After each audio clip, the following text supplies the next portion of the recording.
Hey guys, അപ്പോൾ ദേണ്ട നമ്മൾ ട്രിവാൻഡ്രം വരെ പോവുകയാണേ. അപ്പം പപ്പയ്ക്ക് അവിടെ പോകണമായിരുന്നു. പപ്പ വർക്ക് ചെയ്യുന്ന CRPFിലാണല്ലോ. അപ്പം നമ്മൾ ക്യാമ്പ് വരെ പോവുകയാണ് കേട്ടോ.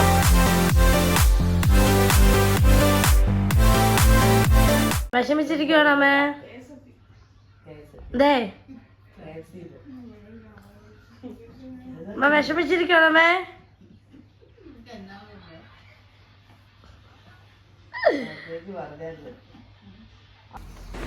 ഹേ ഗായ്സ്, അപ്പോൾ അതേണ്ടേ പപ്പ റെഡിയായി.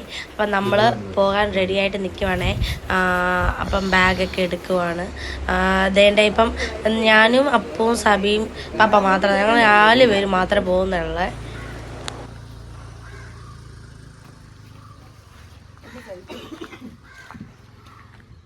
വരിനെ പിരിയുന്ന സങ്കടമുണ്ടോ? വരി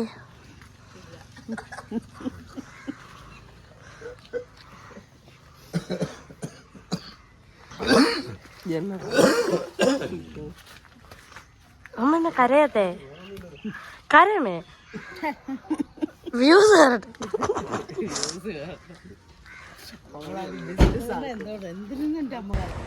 അപ്പോൾ ഗായ്സ് ദേണ്ട നമ്മളെല്ലാവരും പോകാൻ റെഡിയായി. അപ്പോൾ അതേണ്ട അമ്മയ്ക്കാണ് നല്ല വിഷമവും ഉണ്ട് കേട്ടോ. അത് മാത്രമല്ല പപ്പയ്ക്ക് 2-3 മാസം മുമ്പ് പപ്പ ഒന്ന് ജസ്റ്റ് ആക്സിഡൻ്റ് ആയായിരുന്നേ. അപ്പോൾ അതിൻ്റെ സർജറിയും കാര്യങ്ങളൊക്കെ ട്രീറ്റ്മെൻറ്റിനാണ് നമ്മൾ CRPF ക്യാമ്പ് വരെ പോകുന്നത് ട്രിവാൻഡ്രത്ത്. അപ്പോൾ അതുകൊണ്ട് അവരവിടെ വരാൻ പറഞ്ഞു. അപ്പോൾ അതുകൊണ്ട് പപ്പാനെയും കൊണ്ട് നമ്മൾ പോവുകയാണ് കേട്ടോ. അമ്മയ്ക്കാണെങ്കിൽ നല്ല വിഷമമുണ്ട്, അമ്മയ്ക്ക് വരാനൊന്നും പറ്റിയില്ല. അപ്പം ഞങ്ങൾ 4 പേരെ പോകുന്നുള്ളൂ. ഞാനും അപ്പവും സബിയും പപ്പ മാത്രമേ പോകുന്നുള്ളൂ കേട്ടോ. അപ്പോൾ അതേണ്ടേ നമ്മൾ പോകാൻ റെഡിയായി. ബാക്കി വിശേഷങ്ങൾ കാണാം ഗൈസ്.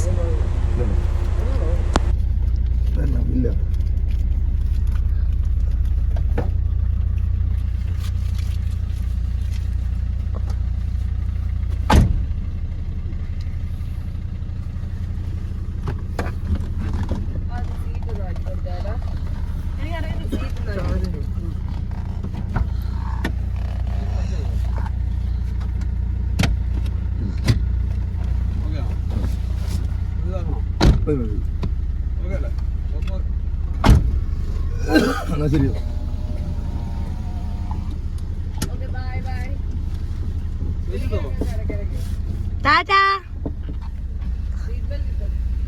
പപ്പ അമ്മയോട് പറ പപ്പ.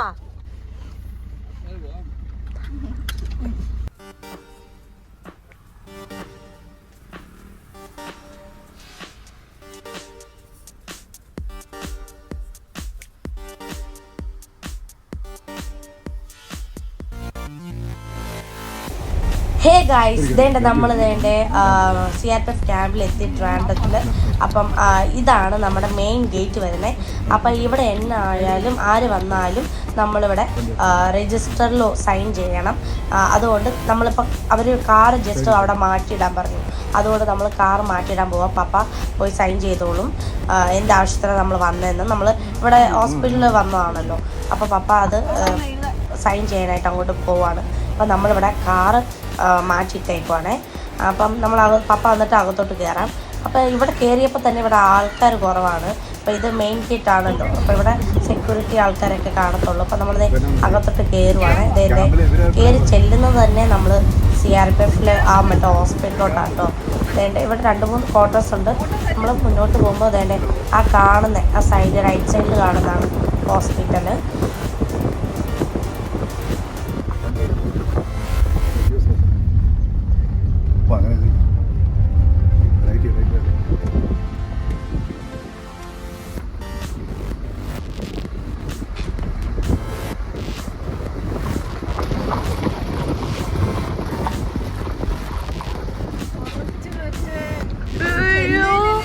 ചെന്നൈയിൽ കറക്റ്റ് മറ്റേ ഹോസ്പിറ്റൽ പോലെ തന്നെ അതേപോലെ തന്നെ ഉണ്ട്.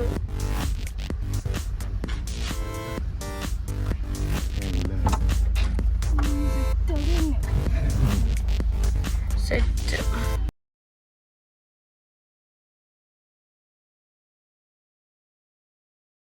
ഹേ ഗൈസ് 7 മണിയൊക്കെ ആയപ്പോൾ ഇറങ്ങിയതാണ്. ഇപ്പോൾ ഇവിടെ വന്നപ്പം 11:30 ആയി വന്നപ്പം. ഗൈസ് ഇവിടെ എനിക്ക് അടിപൊളി ഇഷ്ടപ്പെട്ടു കേട്ടോ. നല്ല അതായത് ചെന്നൈയിലുള്ള ക്യാമ്പ് തന്നെയാണ് കേട്ടോ ഇവിടെയും. ചെന്നൈയിലെ ആ ഒരു അന്തരീക്ഷം തന്നെ ഇവിടെയും നല്ല രസമുണ്ട്. എനിക്ക് ഒരുപാട് ഇഷ്ടപ്പെട്ടു. അപ്പോൾ നമ്മൾ മെയിൻ ഗേറ്റിൽ നിന്ന് ഇങ്ങോട്ട് വരുമ്പോൾ തന്നെ ഹോസ്പിറ്റലാണ്. അപ്പോൾ നമ്മൾ അകത്തോട്ടൊന്നും പോയിട്ടില്ല. എനിക്കാണെങ്കിൽ ഒത്തിരി ഇഷ്ടപ്പെട്ടു. നമ്മുടെ ചെന്നൈയിൽ അതേ ഒരു അന്തരീക്ഷം തന്നെയാണ്. അകത്തോട്ടൊന്നും പോയിട്ടില്ല കേട്ടോ. അപ്പം പപ്പയും സബിയും ഞാനും അപ്പവും മാത്രമേ വന്നിട്ടുള്ളൂ. ഞങ്ങൾ 4 പേരേ ഉള്ളൂ. പപ്പയും സബി ഇപ്പം അകത്തോട്ട് കയറിയിട്ടുണ്ട്. അപ്പം അവർ 2 പേരും മാത്രമേ അകത്തോട്ട് കയറിയിട്ടുള്ളൂ. അപ്പം ഞാനും അപ്പം പുറത്ത് നിൽക്കുകയാണ്. അപ്പം ഒരു ഇച്ചിരി നേരം കഴിയുമ്പോൾ പപ്പ വരുമായിരിക്കും. അപ്പോൾ നമുക്ക് വെയിറ്റ് ചെയ്യാം. അപ്പോൾ ബാക്കി വിശേഷങ്ങളൊക്കെ നമുക്ക് കാണാം. അപ്പോൾ എനിക്ക് വീഡിയോ അധികം എടുക്കാനൊന്നും പറ്റിയില്ല കേട്ടോ. വെയിറ്റ് ചെയ്യുക. എൻ്റെ ഇടയ്ക്ക് രാവിലെ ഇറങ്ങുന്നതൊക്കെ ഞാൻ വീഡിയോ എടുത്തുള്ളൂ. പിന്നെ എൻ്റെ ഇടയ്ക്ക് നിന്നും ഒന്നും എടുത്തില്ല. ഞങ്ങൾ നേരെ ഇങ്ങനെ സ്പീഡിൽ പോരുമായിരുന്നു കേട്ടോ. അപ്പം പപ്പയ്ക്ക് 10 മണിക്ക് മുമ്പേ റിപ്പോർട്ട് ചെയ്യണമായിരുന്നു. അപ്പോൾ ഞങ്ങൾ വന്നപ്പം 11:30 പിന്നെ ട്രാവൽ ചെയ്ത് വരുമ്പോൾ നല്ല ട്രാഫിക്കൊക്കെ ഉണ്ടായിരുന്നു കേട്ടോ. അപ്പോൾ ഗൈസ് ബാക്കി വിശേഷങ്ങൾ കാണാം. അപ്പോൾ ഗൈസ് ഇതേൻ്റെ ഞാനിങ്ങനെ ഇവിടെ ഞാൻ മാത്രമേ ഉള്ളൂ ഈ ഏരിയയിൽ. ഇപ്പോൾ ഹോസ്പിറ്റലിനകത്ത് ആൾക്കാർ കാണും. ഇതുണ്ടോ ഞാൻ കാണിക്കാം. ഇവിടെ എങ്ങും ആൾക്കാരധികം ഇല്ല.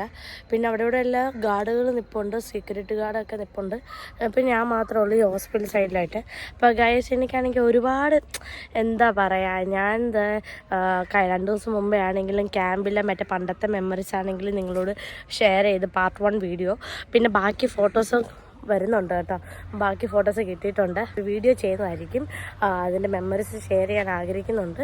പക്ഷേ അത് മാത്രമല്ല, ഞാനാണെങ്കിൽ എൻ്റെ ഇവിടെ ക്യാമ്പിൽ വന്നിട്ടാണെങ്കിൽ ഭയങ്കര ഹാപ്പി ആയിട്ടായിരിക്കുന്നത് കേട്ടോ. എന്തുകൊണ്ടാണെന്ന് ചോദിച്ചാൽ ഇപ്പം 2 ദിവസം മുമ്പേ ആണെങ്കിലും ഈ പണ്ടത്തെ ഫോട്ടോസ് നമ്മൾ വീഡിയോസൊക്കെ കാണുമ്പോഴേ അപ്പം നമുക്ക് ചെന്നൈയിൽ നമുക്ക് ക്യാമ്പിൽ അങ്ങനെ ഇപ്പോൾ പോകാൻ പറ്റത്തില്ലല്ലോ. പക്ഷേ നമ്മളിപ്പോൾ തിരുവനന്തപുരത്ത് ഇവിടെ വന്നിട്ടാണെങ്കിലും മെയിൻ ഗേറ്റിൽ നിന്ന് കയറി ഇപ്പം നമ്മൾ എൻട്രൻസിൽ നിന്ന് ഇങ്ങോട്ട് വരുമ്പോഴേ നമുക്ക് ആ ചെന്നൈയിലോട്ട് വരുന്ന ഒരു ഫീലാണ്.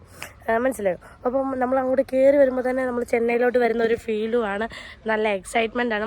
ഇനിയിപ്പം ഇപ്പം ഒരു കാര്യമുണ്ട്, ഞങ്ങളിങ്ങനെ കയറി വരുമ്പോൾ ഹോസ്പിറ്റലാണ് കാണുന്നത് കേട്ടോ. അപ്പോൾ ഈ ഹോസ്പിറ്റൽ കാണുമ്പോൾ പോലും കറക്റ്റ് മറ്റേ ചെന്നൈയിലുള്ള ഹോസ്പിറ്റൽ എങ്ങനെയാണോ അതേപോലെ തന്നെ ഇവിടെ ആ ഒരു ഹോസ്പിറ്റലിൽ ഇരിക്കുന്ന അങ്ങനെയൊക്കെ തന്നെയാണ് അവിടെ ചെന്നൈയിലും. നമ്മളിപ്പോൾ ചെന്നൈ നിന്ന് ഇതൊക്കെ കാണുന്ന പോലൊരു ഫീലാണ് തിരുവനന്തപുരത്ത്. ഞാൻ ഫസ്റ്റ് ടൈമാണ് തിരുവനന്തപുരത്ത് വരുന്നത് തന്നെ. അപ്പം ഗൈസ് ഒരു ഇതില്ലാതെയാണ് ഞാൻ വന്നതും ഇന്ന് പെട്ടെന്ന് പപ്പയുടെ കൂടെ ഇങ്ങ് പോരുന്നതും തന്നെ. അപ്പോൾ ഗൈസ് ഇത് എൻ്റെ സബി ഇറങ്ങി വന്നു കേട്ടോ. അപ്പം പപ്പയുടെ അടുത്ത് പോയി. അപ്പം അകത്ത് എങ്ങനെ ഉണ്ടായിരുന്നു? അകത്ത് കറക്റ്റ് പഴയ ഞങ്ങള് ചെന്നൈയിലെ CRPFന്റെ ഹോസ്പിറ്റൽ ഉണ്ട്. പുറമേ കാണുമ്പോൾ ഞാൻ പറഞ്ഞല്ലോ, ഓൾറെഡി ഞാൻ പറഞ്ഞിട്ടുണ്ട്. ഇതിൻ്റെ ഈ ഹോസ്പിറ്റലാട്ടോ കറക്റ്റ് നമ്മുടെ ചെന്നൈയിൽ അതേ ഹോസ്പിറ്റലിൽ ഒരു ഇത് തന്നെ. നമ്മൾ കയറി വരുമ്പോൾ അങ്ങനെ തന്നെ ഫീൽ ചെയ്യുന്നത്. ഇപ്പോൾ വരുന്ന പോലെ അകത്ത് പോകാൻ പറ്റുമെങ്കിൽ നമ്മൾ അകത്ത് പോയി ഒന്ന് ജസ്റ്റ് കാണും, അല്ലെങ്കിൽ നമ്മൾ റിട്ടേൺ അതേപോലെ പോകും. ഗായ്സ് പപ്പ വരട്ടെ. ഹേ ഗായ്സ് ഇതേ പപ്പ തന്നെ വന്നിട്ടോ. പപ്പ അതേ ഡോക്ടറെ കണ്ടു. എന്നാ പപ്പ പറഞ്ഞേ? എന്നിട്ട് പറ. അവിടെ സർജറി ചെയ്യും. അത് കഴിഞ്ഞ് പിന്നെ മെഡിക്കൽ റെസ്റ്റെല്ലാം കഴിഞ്ഞ് പിന്നെ ഇവിടെ വന്ന് റിപ്പോർട്ട് ചെയ്തിട്ട് പിന്നെ നേരെ പറ്റും. എത്ര ദിവസം അഡ്മിറ്റ് ആക്കണ്ടേ? അതൊന്നും അറിയത്തില്ല. അതൊക്കെ സർജറി ഡേറ്റ് പറയുന്നത് അതൊക്കെ പെട്ടെന്ന് ചെറിയ കേസാണ്. അപ്പോൾ ഗൈസ് പപ്പയ്ക്ക് സർജറി പറഞ്ഞോ? അതിനെല്ലാം അവിടെ വിടുന്നത് പേപ്പറൊക്കെ ആയിരുന്നു എല്ലാം വായിച്ചിട്ടുണ്ട്. ബെലീസിൽ എഴുതിയ വെള്ളം കുടിക്കാൻ വേണമെന്നില്ല. സമയമുണ്ട്, 1 മണി ആകുന്നല്ലോ, 4 മണി സമയമുണ്ട്. ഇടയ്ക്ക് ക്യാമ്പിലൊന്ന് പോകാം കേട്ടോ. അപ്പു അല്ലേ പറഞ്ഞു പപ്പ വരുമെന്ന്? അപ്പു പറയുമായിരുന്നു പപ്പ വരുമെന്ന് കൂടെ. കറക്റ്റ് അവിടെ അത് മാത്രമാണോ?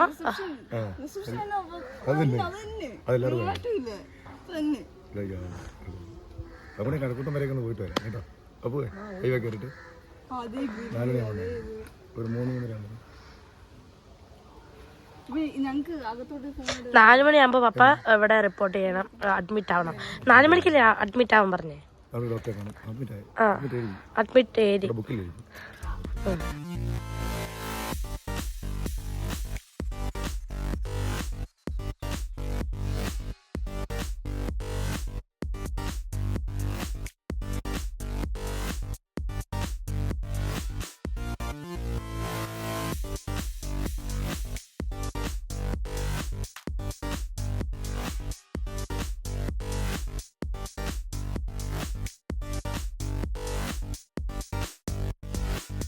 ഇഷ്ടം?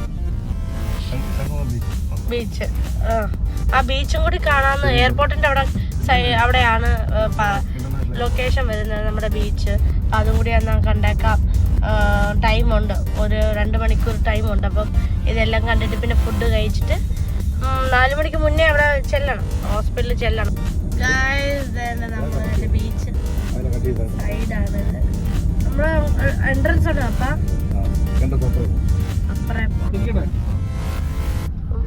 നമ്മളിപ്പം നമ്മൾ ഇറങ്ങുന്നുണ്ടല്ലോ, ഇല്ലല്ലോ?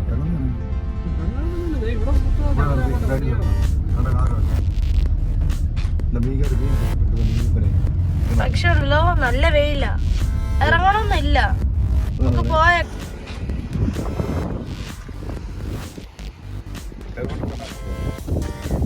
അവിടെ ആ സൈഡായി എയർപോർട്ട് വരെ.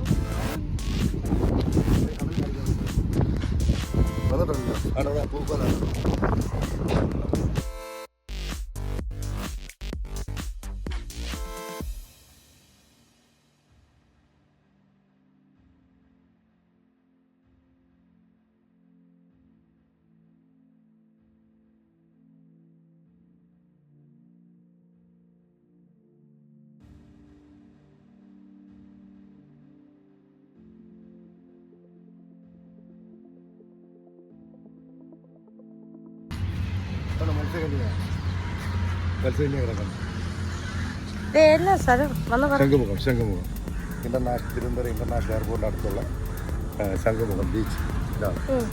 ഇതാ കിടക്കുന്നതാണ് മത്സ്യകന്യ. പിന്നെ ഇത് രണ്ടേ ഉള്ളു ഇവിടെ ഇത് കാണാനായിട്ട്, ഒന്നുമില്ല. പിന്നെ ഫാമിലി എല്ലാവർക്കും വന്ന് ഇവിടെ ജസ്റ്റ് ഇരിക്കാം, അല്ലാതെ വേറെ ബീച്ചിന്റെ സൈഡിലായിട്ടുള്ള പാർക്ക് എന്ന് പറയുമ്പോ ഇത് രണ്ടേ ഉള്ളു. പിന്നെ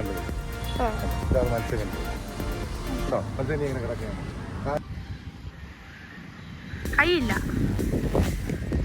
മത്സ്യകന്യ. പിന്നെ ഈ ഒരു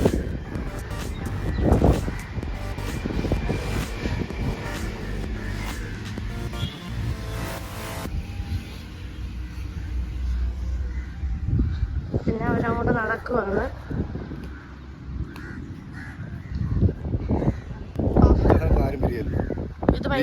ഇത് ഉച്ച സമയം കേട്ടോ, നമുക്ക് ടൈം പോയതുകൊണ്ട് നമ്മൾ കയറിയതാ. പിന്നെ വേണ്ടേ ഏതാണ്ട് ഇത്രയൊക്കെ ഉള്ളു. പിന്നെ അവിടെ ബീച്ചിന്റെ സൈഡില് ഈ വരുന്ന പാർക്ക്. ഇത് ഈ പാർക്കിന്റെ പേരാണ് ശംഖുമുഖം. ഓക്കെ, ഇതാണ് ഇതിന്റെ എക്സാക്ട് നമ്മൾ സൈഡിൽ നിന്നാണല്ലോ അത് കണ്ടത്. ഇതാണ് ഫ്രണ്ട് വരുന്നത് മത്സ്യകന്യ. പിന്നെ തന്നെ ഹെലികോപ്റ്റർ, ഇന്ത്യൻ എയർഫോഴ്സ്. ഇതൊക്കെ മറ്റേ ക്യാമ്പിന്റെ ഒക്കെ അടുത്ത് തന്നെയാണ് സ്ഥലമെല്ലാം വരുന്നത്. നമ്മൾ പോകുന്ന വഴിക്ക് മറ്റേ ലുളുമാളും എല്ലാം ഉണ്ട്. നമുക്ക് മാളിൽ കയറാൻ ടൈമൊന്നുമില്ല, നമ്മൾ ഫുഡ് കഴിച്ചിട്ട് പോവാം. അപ്പം ടൈമായി. പപ്പായ്ക്ക് 4 മണിക്ക് കയറണം. അപ്പം നമ്മൾ പോകും. സമയം ഇപ്പം ഏകദേശം 2 മണിയായി. ഇത്രേ ഉള്ളൂ ഗൈസ്.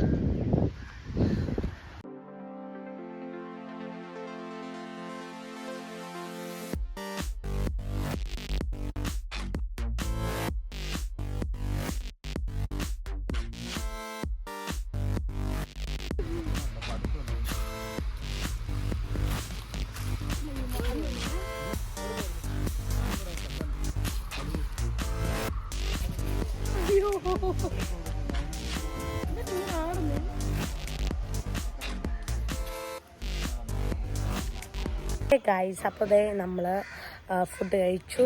നമ്മൾ ക്യാമ്പിലോട്ട് റിട്ടേൺ വന്നിട്ടോ. ഇനിയിപ്പം നമ്മളിപ്പം പപ്പ ഡോക്ടറെ ഒന്നുകൂടെ കാണിക്കാനായിട്ട് നിൽക്കുവാണ്. 4 മണിക്ക് വരാനാണ് പറഞ്ഞത്. അപ്പോൾ നമ്മൾ വന്നു, ഒരു 3:30 ആയപ്പോൾ തന്നെ വന്നു കേട്ടോ. നമ്മളിവിടെ വെയിറ്റ് ചെയ്യുവാണ്, ഡോക്ടർ വന്നിട്ടില്ല. അപ്പം ഗൈസ് നമ്മൾ വെയിറ്റ് ചെയ്യുന്നു. പിന്നെ പപ്പാനെ അഡ്മിറ്റ് ആക്കാനല്ലേ പറഞ്ഞേക്കുന്നത്. അപ്പം പപ്പാനെ റൂമിലൊക്കെ ആക്കിയിട്ടേ നമ്മൾ പോകുന്നുള്ളൂ. ഒരു 6 മണിക്ക് മുന്നേ നമ്മൾ ഇറങ്ങും, വീട്ടിലോട്ട് പോവും. നമ്മൾ വെയിറ്റ് ചെയ്യുകയാണ് കേട്ടോ. ഗൈസ്, ഇതാണ് പപ്പ അഡ്മിറ്റായ റൂം കേട്ടോ. അതെൻ്റെ 2 കട്ടിലുണ്ട്. പപ്പ മാത്രമേ ഉള്ളൂ ഇവിടെ. അപ്പം ഒരാഴ്ച പപ്പ ഇവിടെ കാണും. അപ്പം ഞാനും അപ്പവും സാബിയും പോകും, ഇപ്പം തന്നെ പോവും. പപ്പയ്ക്ക് ഇവിടെ ഇഷ്ടംപോലെ ആൾക്കാരുണ്ട്. പപ്പയുടെ കൂടെ വർക്ക് ചെയ്യുന്ന ആൾക്കാരെല്ലാം പപ്പയ്ക്ക് അറിയാം. അതുകൊണ്ട് എല്ലാം ഓക്കെയാണ്. നമ്മളപ്പം നോക്കാം, നീ എപ്പോൾ ഡിസ്ചാർജ് ആവുമെന്ന് അറിയില്ല, നോക്കാം. ഞങ്ങളിപ്പോൾ ഇറങ്ങും കേട്ടോ. അപ്പവും വന്നില്ല. അപ്പു ഫുഡ് മേടിക്കാൻ പോയി പപ്പയ്ക്ക് രാത്രി കഴിക്കാൻ വേണ്ടിയിട്ട്. പിന്നെ ടാബ്ലറ്റ് മേടിക്കാൻ, ടാബ്ലറ്റ് കിട്ടിയില്ല. നാളെ തൊട്ട് പപ്പ ഇവിടെ ഒറ്റയ്ക്ക് ഫുഡും. ഇപ്പം നാളെ തൊട്ട് ഫുഡുണ്ടോ അപ്പോൾ ഇവിടെ മെസ്സിന്നോ? ഇപ്പം പോയി കഴിക്കണോ കൊണ്ടുവരുമോ അവര്? പപ്പയ്ക്ക് കൂട്ട് കിട്ടി ഇവിടെ ഉണ്ടോ? കൂട്ടൊക്കെ ഉണ്ടോ അവിടെ? ഉണ്ട്. എന്നാലും ഒരു ഒറ്റപ്പെട്ടിരിക്കണ്ടോ? അപ്പൊ ഗൈസ് ഇത്രേ ഉള്ളൂ. ടാറ്റ പറയാമോ? ടാറ്റ. അപ്പൊ ഗൈസ് നമ്മൾ പോവുകയാണേ. ടാറ്റ. കാറൊക്കെ കയറി തിരികെ ഇതാണ്ടോ, ഇവിടെയാണ് പപ്പ അഡ്മിറ്റായി സ്റ്റേ ചെയ്യുന്നത്. ഇത് ഹോസ്പിറ്റല്, ഇവിടെ വാർഡ്. ഇവിടെ ഇവരൊക്കെ ഇവിടുത്തെ ആൾക്കാരാണ്. പട്ടിയൊക്കെ പപ്പയ്ക്ക് കൂട്ടുണ്ടല്ലോ പട്ടിയൊക്കെ.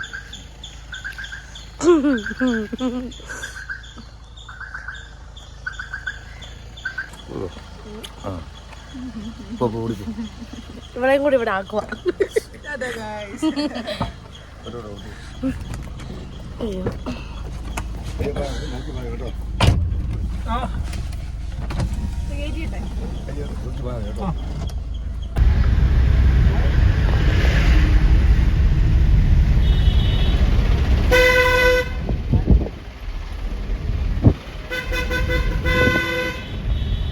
ഹേ ഗായ്സ്, അപ്പോൾ അതേണ്ടേ ഫുഡ് കഴിക്കാൻ കയറി കേട്ടോ. അപ്പോൾ ഒരു 9 മണിയായി. അപ്പോൾ നമ്മൾ വീട്ടിൽ ചെല്ലുമ്പോൾ 11 മണി അല്ലെങ്കിൽ 10:30 ആകുമ്പോൾ എത്തും കേട്ടോ. അപ്പോൾ ഞങ്ങൾ പതുക്കെയാണ് വീട്ടിലോട്ട് പോകുന്നത്. ഇനി എങ്ങും കയറുന്നൊന്നുമില്ല. ഫുഡ് കഴിച്ചിട്ട് നേരെ വീട്ടിലോട്ടാണ് കേട്ടോ പോകുന്നത്. അപ്പോൾ ഗായ്സ് അത്രേ ഉള്ളൂ. ഇനി അടുത്ത വീഡിയോയിൽ കാണാം. Tata, bye bye.